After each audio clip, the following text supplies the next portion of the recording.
So I am a sleep neurologist. I've done this for about 15 years, and I see all sorts of sleep disorders, but have a certain soft spot in my heart for narcolepsy because of the unbelievable stories I've heard from people that have struggled to get the diagnosis, to get the proper treatments. Hearing you all talk about being under medicated just like makes me nauseous because it's so frequent. And I feel like that's kind of something I offer in my treatment with narcolepsy and other sorts of hypersomnias, because oftentimes people have seen a sleep specialist and have been, treated, but not to the degree that they have a functioning sort of hours of alertness. So done this for a long time and seen a lot of things. And I really admire every single person who is watching this, and knowing the support groups are out there is just amazing. I know I'm in Kansas City, right smack dab in the middle of the United States, and I know there's a Facebook group here for patients. There's no providers on there, and that's been a lot more useful for a lot of people than I've been useful for them.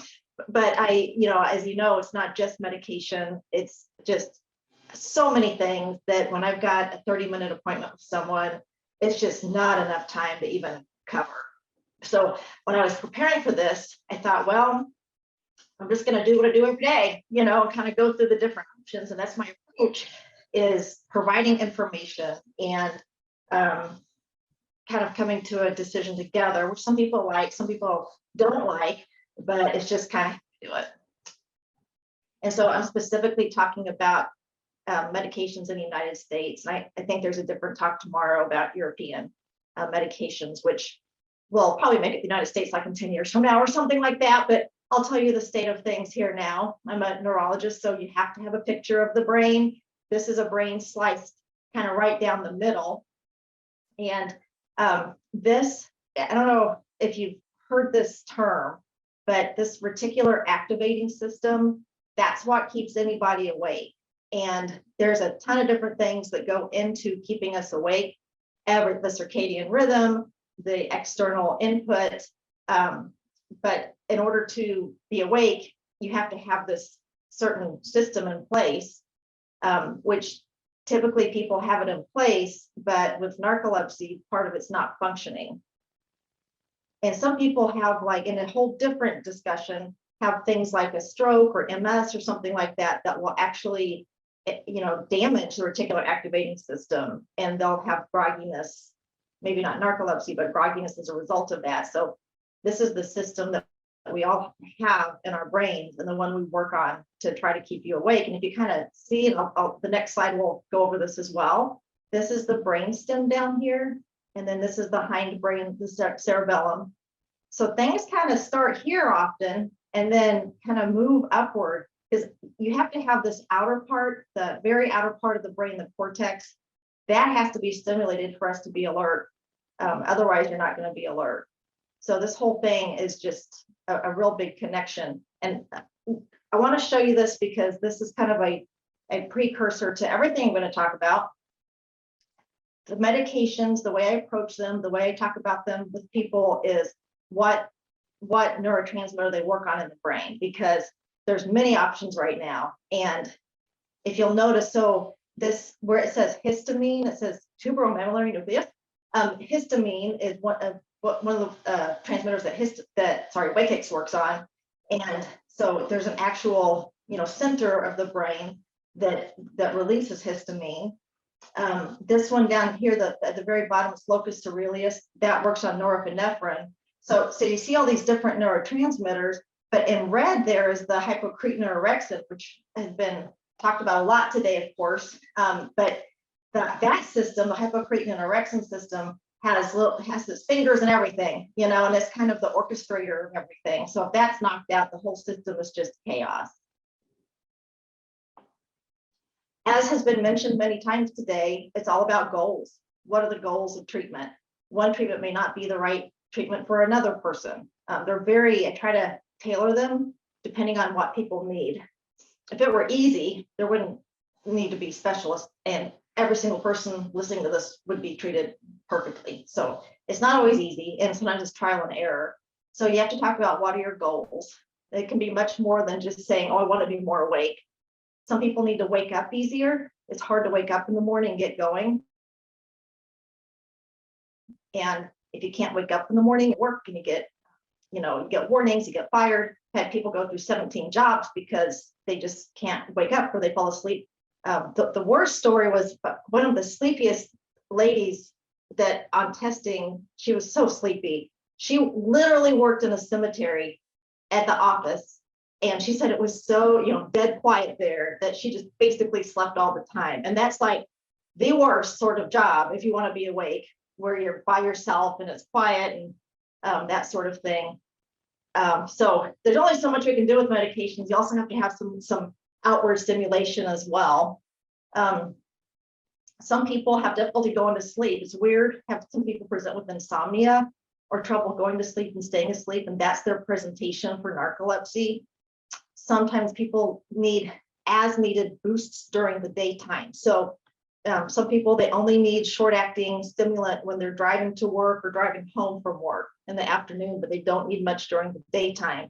So in order to minimize the exposure to the medication, sometimes we'll just use short-acting medication here and there as needed, or perhaps someone has a job with a lot of meetings, which is difficult when you're sleepy. So they might take a short-acting stimulant before the meetings, or if we can get what we call accommodations.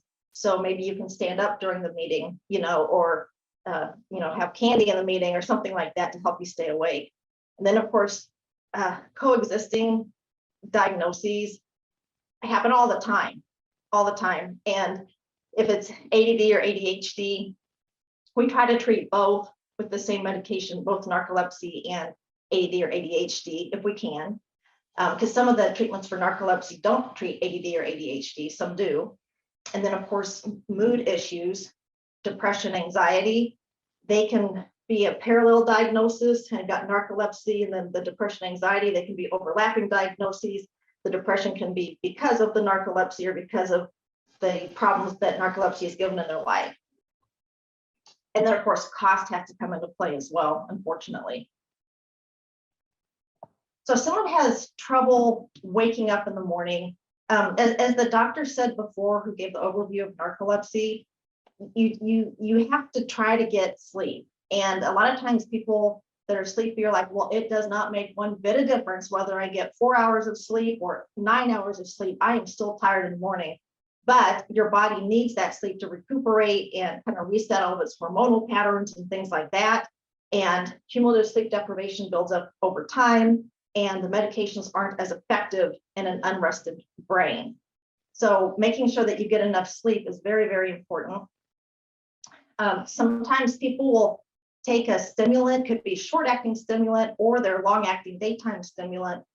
They'll set their alarm clock 30 minutes before they really want to wake up, and then take the medication, making sure that it's safe and that pets won't get into it or kids, things like that. But if you can have it on your nightstand and take it before you really want to wake up, sometimes that's enough to help people wake up when that second alarm goes off 30 minutes later or so. And then oxybate, which we'll talk about, is sodium oxybate or oxybate you take at nighttime, and it has many aspects to its treatment. Helps people fall asleep, stay asleep, and it's one of the very few things that can actually help you wake up feeling rested.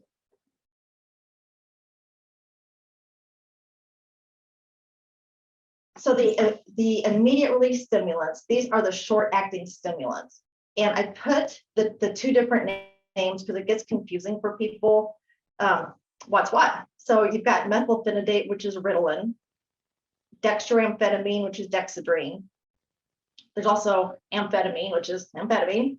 And then there's amphetamine with dextroamphetamine, which is known as Adderall. And a lot of times the prescription bottle will say mixed amphetamine salts on the Adderall bottle. And that's because it does have the two different stimulants in it. And I put this up here because these are the three base stimulants: Ritalin, Dexedrine, and Adderall. Basically, those are the core stimulants that all other stimulants come from. The immediate release offers flexibility. So sometimes people will take it once a week. Sometimes people take it every day. Sometimes people take it once a month. Sometimes people just have a backup in case they get called to an emergency and have to drive. Typically, these are cheaper because they've been out longer and it's a pill, so there's no fancy, capsule or anything. It'll kick in quicker than a lot of the other medications, but that can also result in a crash. So the way I kind of describe it is, if you have like 4 hours here, you get this peak and then you get this crash. And a lot of times that crash can be worse than the sleepiness that you have to begin with. So that doesn't happen to everybody, but it happens to a lot of people. These medications, they're splittable. So if you have like a 10 milligram tablet, but that's way too strong, you can split it. Or if you need 15 milligrams, but you just have 2 10 milligram tablets, you can split one to make it 15 milligrams. So splittable is nice. And then sometimes people get side effects with immediate release where they don't get side effects with the longer acting medications because of that peak. So when that peak gets up there, you've got this really intense high, although short level of medication, people can kind of feel anxious sometimes, or like their heart's beating fast, irritable, shaky, that sort of thing. And then as the medicine goes out of their system, that gets better. But with the longer acting medications, the peak is more smooth. So it might be that they don't get those side effects with longer acting medications. So this is just an example. There's many manufacturers of this medication, but I just put some pictures in this talk just so you get a mental image of some of these things. So this is an example of one of the manufacturers of methylphenidate. This is Ritalin. This is immediate release. Again, it's a pill, so it's not a capsule or anything like that. And because it's a pill, it can be split. And I looked up on GoodRx, which is, if anybody doesn't know what it is, it's amazing. It's you can do it on your phone with an app or on the internet. And I'm sure there's other cost reduction pharmacies that are very good. This is just one that I'm aware of. They work with my patients to try to get better prices sometimes when insurance doesn't cover the medications. But just to give you kind of an idea of the cost, I put the cost of these medications in here. So oftentimes people will take the short acting twice a day because it is so short acting. So they might need one in the morning, one in the afternoon, or something like that. So if you have 60 tablets for a month, it'll be $20 on GoodRx without insurance. So sometimes insurance won't cover these for various reasons. And so it can be more affordable, to get these pills. And oftentimes they'll charge per pill. So sometimes if you get like 20 milligram tablet, but you need 10 milligrams twice a day, you can just split the 20 in half, and then you're paying for less pills and it's even cheaper. Again, it lasts anywhere, it depends, but 2.5 to 4 hours. It does peak and trough and it can cause a crash. And on this particular manufacturer, there is, marked lines so you can split it really easily if you'd like to. So that one was Ritalin. This one is the Adderall, the mixed amphetamine salts, immediate release. Again, it's a pill. So you see there's a line down the middle where it's easy to split. It's about the same price as the Ritalin is through GoodRx, about $20 for twice a day. Has the same sort of 2.5 to 4 hours. I'm telling you, sometimes this will last 6 hours with somebody. So that 2.5 to 4 hours is very rough. It just depends on a lot of things. And then it has the peak and the trough, and you can crash on this as well. And then the third of the base stimulants, you got Ritalin, Adderall, and you got this dextroamphetamine or dextrostat. There's another short acting. Again, it's scored, so it's easy to split. It's still about $20 or so, lasts about the same amount of time, and it gets the peaks and the troughs. And generally, I think historically, people have gone Ritalin first. This, by people, I mean doctors. Ritalin first, Adderall next, then dextrostat next for no particular reason. But I've had people do really great on Ritalin and not on Adderall, or people do great on Ritalin and horrible on dextrostat. It's just all these different factors that come into play. So I talk about those three first, just because I was on that thought process of if you need to take it early in the morning to help you wake up. This is an idea to take 30 minutes before you really want to wake up, because it kicks in quickly. And then you could even have something longer acting you take with it. So while the short acting is getting you awake, then I'm doing this backwards, then the longer acting will take over once the short acting gets out of your system. And then I just wanted to mention this now, I'll talk more about it later, but going on the thought about needing to wake up easier in the morning, oxybate or sodium oxybate, the brand names are Xyrem and Xywav. It is category 3 as far as regulations, but it's really highly regulated. There's only one pharmacy in the whole country that distributes it. You don't go to your CVS and get this. It's delivered to you. It's liquid. It's weird. It's a really odd medication. You take it at night. It's like $20,000 a month or something really stupid, but they do have this amazing copay reduction program. And a lot of times insurance will cover it as long as we do the right paperwork and things like that. But it's really expensive. And it's ironic because apparently the base chemical that it is GHB, which is known as gamma hydroxybutyrate. I guess people can like make it on their coffee table or something. Like it's something that is abused and made at home and things like that, but somehow it gets incorporated to this pharmaceutical product where it's $20,000 a month. So go figure. But it is highly regulated. You have to dose it twice a night the way that it is right now. Although hopefully there'll be a once a night dosing from a different company that comes out hopefully soon. Xyrem, the sodium oxybate, has 1,600 milligrams of sodium, which is, I think, even more than the daily recommended now. So some people need that. Some people like the sodium if they've got like POTS disease where they get lightheaded when they stand up. But most people want to avoid sodium. So with Xywav being released this year, that has 131 milligrams of sodium. It still has oxybate in it. It just doesn't have as much sodium. So the beauty of this, of oxybate, is the ability to wake up in the morning. And it's very unique. And I think, was it Sarah was talking about how it helped her cataplexy, which is FDA approved for cataplexy. There's only basically 2 things that are FDA approved for cataplexy. It's oxybate and Wakix. But this is just an amazing substance in the right person. It is definitely not for everyone. Absolutely, it's not for everyone. Because I've had people get horrible side effects. But in the right situation, when it's tolerated well, it basically you take, and it kicks in like in minutes. So you've got to be in bed. You take the first dose, and it knocks you out. They used to use this as like a sedative for procedures and things like that years and years and years and years and years ago. So it helps you fall asleep, helps you stay asleep. And the theory is that while the oxybate is in your brain, the neurons in the brain are hoarding or kind of building up their product of dopamine or epinephrine, these things that help us stay awake. And then, so it's basically inhibiting those things from being released. And then when the oxybate leaves the body, the brain, this flood of waking neurotransmitters gets released. And it's just like this alertness that people have never felt before. So in the right situation, it is a very good medication. And it's liquid. There's a syringe that you draw. It looks like one of those cough medicine bottles, but you draw the liquid up, put it in these vials, combine it with water or something like that. The side effects can be many.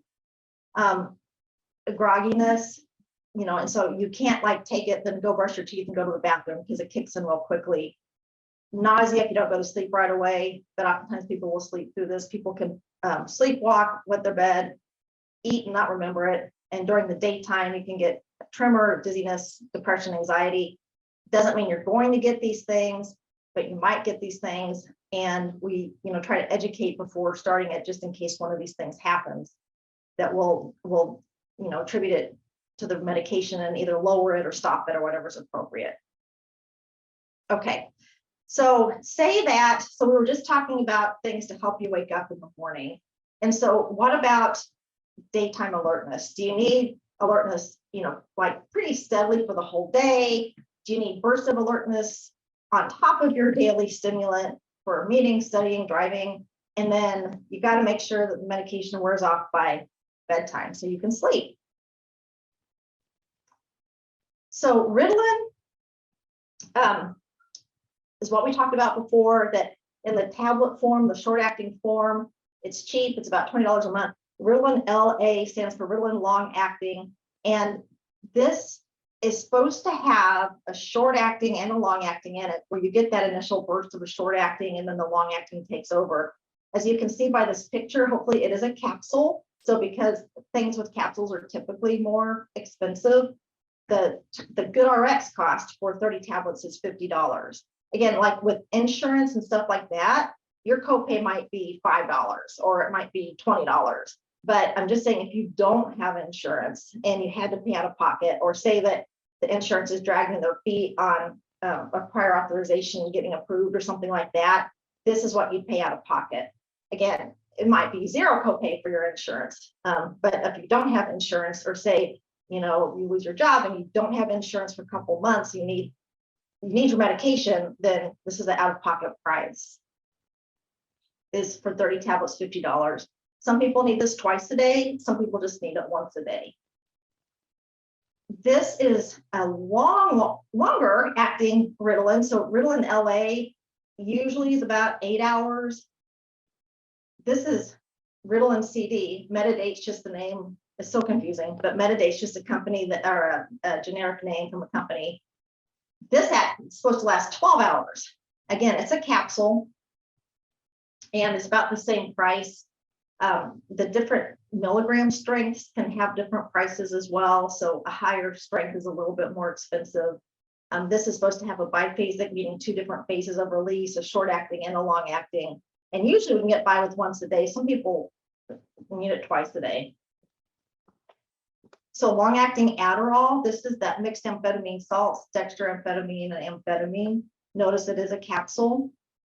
It has gone generic, so it's not as expensive as some of the other capsules.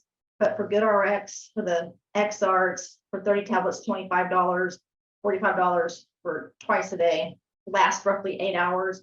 And this is an example of one that if you had ADD or ADHD and you needed stimulants, which activate the frontal lobes to get through your day to help you focus, that a stimulant might be a great choice for you, because you can treat both ADHD, ADD, and narcolepsy. The key can be dosing. Sometimes people with narcolepsy or hypersomnia need higher doses of Adderall because they're so sleepy. So in other words, in someone that just has, ADHD with no hypersomnia, they might get by on 20 milligrams a day. Whereas if you have hypersomnia on top of that, you might need a higher dose, maybe not. But again, we want to avoid undertreatment, because with undertreatment, you're getting exposed to the medication and the potential side effects, but you're not getting benefit. Okay, so those were the stimulants. So the base stimulants, Ritalin, Adderall, Dexedrine. And then most stimulants, actual stimulants, are offshoots of those. One example I didn't talk about is Vyvanse. That's a commonly used stimulant. That's an offshoot of Dexedrine. That's supposed to be a once a day. That one's pretty expensive as well. So you've got to get insurance covered if you can. But the company does have a great copay reduction program as well on the internet with a cost reduction card. So on to a different category of medicines, this modafinil, which the brand name is Provigil. This is called a wake promoting medicine as opposed to a stimulant. The difference is the stimulants go everywhere in the brain and basically get that outer cortex activated. The modafinil and armodafinil, which is kind of a sister drug to this, they go right to the hypothalamus in the middle of the brain. And that's where that orexin comes from. But the modafinil goes right to the hypothalamus to regulate alertness. So it doesn't help with ADD, ADHD, because it's not engaging the frontal lobes, but it goes right to the hypothalamus to improve alertness. Fortunately, this has gone generic. And so for 30 tablets on GoodRx, it's $20.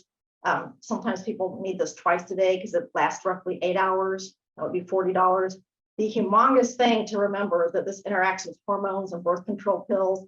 And by implants, I mean the little thing in the arm, which I'm blanking on the name right now, but any sort of hormones, it will inactivate them, makes your body chew them up faster. Basically, if you have an IUD, like a Mirena or something like that, and there's hormone that's released locally on the cervix, that's not affected by this.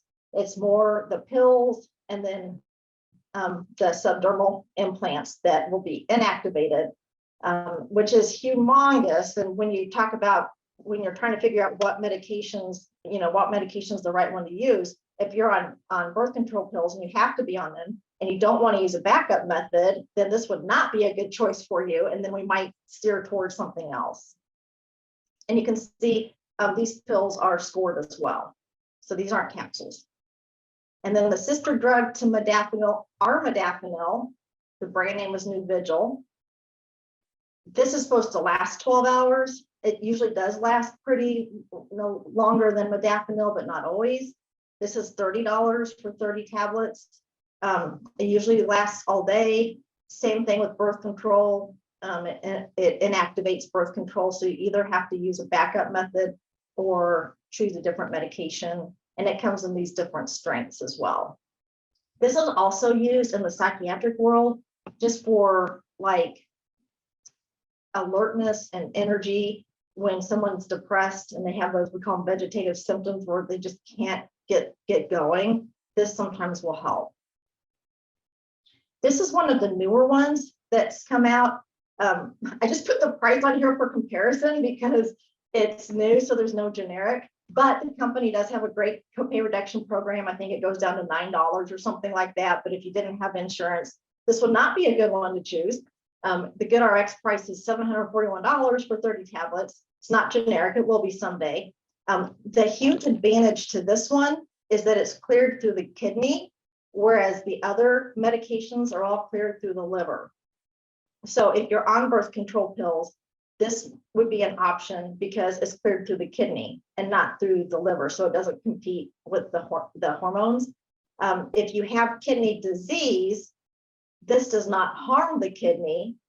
If your kidney's not functioning at 100%, you'll just need a lower dose of this because the kidney won't be filtering it out as efficiently. So this, I've got a picture of what this works through, but this works through two different neurotransmitters. Again, Sunosi, it's not generic, it's cleared through the kidney, and it's been a really good, useful medication. And then Wakix came out in the United States the same month as Sunosi. The generic name for Wakix is Pitolisant. It is like a lot of money. I think it's like something like a lot of money if you pay out of pocket, like $1,000 or something ridiculous. But I have not had one patient have a copay. And so they don't give out samples because their whole philosophy is that they want to put the money that they would put in the samples into having a $0 copay. But they have a great assistance program. This one does interact with hormones and birth control pills and implants as well. This is unique in that it works through histamine. It's the only one that works through histamine. And this is the one that's FDA approved for cataplexy as well as the sleepiness with narcolepsy. All the side effect profiles for everything we've talked about so far are very, very similar. And it can be like with your mind, you can get irritable, you can get, if you've got like bipolar or a kind of propensity for hypomania, it can make you manic. Again, doesn't mean it will. It's just something you got to watch out for. Some people get hypertalkative, and their friends and coworkers can really tell when they're on these medications. And then trouble sleeping. You can get appetite suppression and weight loss. Sometimes people like that. High blood pressure, heart rate, nausea, and diarrhea. And so in the United States, these are category 2, high abuse potential if they get in the wrong hands. With narcolepsy and hypersomnia, when you need the medication, you're not going to abuse it, basically, is what I've seen over the years. Of course, there's always the bad apples, and that's why it's controlled. But people are concerned about this, but once they're on them, they feel so much better that fear goes away. They can only be written for 3 months at a time. Usually it's 3 individual 1-month prescriptions, but that's at the prescriber's discretion. I think I mentioned this before, the oxybate is category 3. It's got one single pharmacy that it's distributed from. And then the category 4 ones are the Nuvigil, Provigil, and Sunosi. So you can prescribe those for 6 months maximum. And Wakix is not controlled. It's the only not controlled treatment for narcolepsy sleepiness. And for cataplexy, sometimes improving alertness just in by itself will help cataplexy. But if it doesn't, then we use these various medications. Effexor is also known as venlafaxine. Fluoxetine is Prozac. Clomipramine is a tricyclic medication, is old. Atomoxetine is Strattera, and that can help. The oxybate, and then Wakix. These are treatments, among others, for cataplexy. Okay, I just wanted to show you this brainwaves because I'm a neurologist. So this whole this length here is 10 seconds, and if you can see, this is muscle down. The third line down is, oh gosh, sorry, is muscle. So this means that you're awake, and then when the muscle tension goes away, it means you're asleep, and then this woke up again.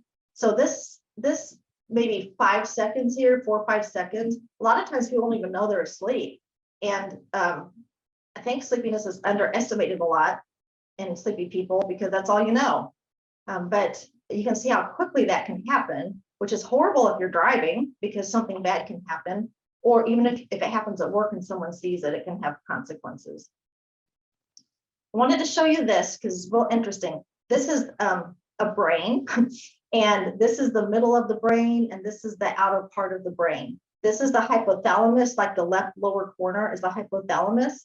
And modafinil, when they radio label it, it goes right to the hypothalamus, and that's where its mechanism of action is. The stimulants, you can see they go everywhere. And then this is a neuron, which is really exciting for me. So this is the presynaptic neuron, and this is the post. So things are made in here.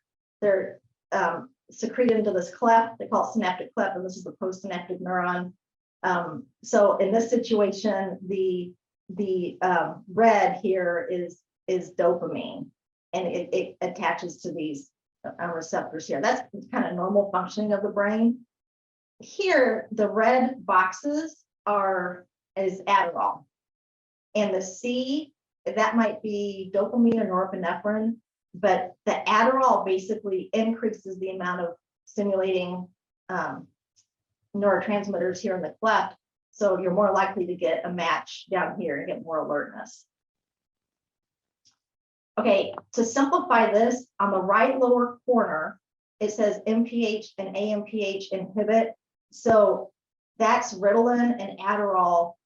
They prevent recycling, I guess, or repurposing of the neurotransmitters. So there's more in the cleft here.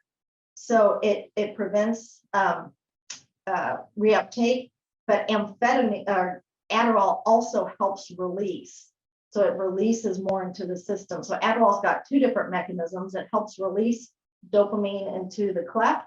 It also prevents reuptake, whereas Ritalin just prevents reuptake. Solriamfetol, this is the Sunosi, and it works both through dopamine and norepinephrine. That's what I wanted to show you here, dopamine and norepinephrine. So a lot of the stimulants might work more predominantly through dopamine, but solriamfetol or Sunosi also has some norepinephrine effect in there, quite a bit of norepinephrine effect. And pitolisant, if you just want to ignore all these words to the left, on the right, so this is pitolisant, how it works. The green circles are histamine, and histamine helps us stay awake. The correlate to that is antihistamine, like Benadryl, helps you go to sleep. But if you increase histamine, it helps you stay awake. It's got this very efficient system where if there's enough histamine in here, the green circle would go to this receptor here and turn off the production of histamine. Pitolisant binds to that receptor, doesn't let histamine bind to it, and it tells the neuron, keep making it, more, bring it on, more. And so it doesn't get that off mechanism, and so it increases the histamine in the cells. So that's what's unique about pitolisant, is it works through histamine. And I think this is the last slide.